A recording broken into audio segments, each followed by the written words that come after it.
എന്തുകൊണ്ടാണ് തങ്ങളുടെ ജനതയെ ചൂഷണം ചെയ്യുന്ന റോമൻ രാജ്യത്തിനു വേണ്ടി ജോലി ചെയ്യാൻ, ഇങ്ങനത്തെ ഒരു ജോലി ചെയ്യാൻ അവരെ പ്രേരിപ്പിച്ച ഘടകം എന്തായിരിക്കും? ഇത് തന്നെ, പെക്യൂനിയ നോൺ ഒലെറ്റ്, മണി ഡസ് നോട്ട് സ്റ്റിങ്ക്. ഒരു പക്ഷേ തൻ്റെ ടോൾ ബൂത്തിൽ വീഴുന്ന ഓരോ നാണയത്തിലും അദ്ദേഹം ആ ഒരു കണ്ണുനീര് കണ്ടില്ല, ഒരു നാറ്റം അദ്ദേഹത്തിന് അനുഭവിക്കാൻ പറ്റിയില്ല.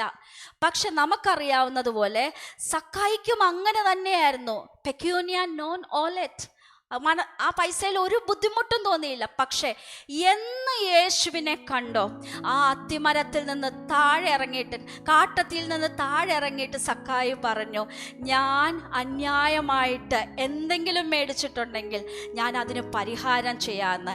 യഹൂദനോട് സുവിശേഷം എഴുതാനായിട്ട് ഒരു റബ്ബിയെ തിരഞ്ഞെടുക്കുമല്ലായിരുന്നോ നല്ലത്?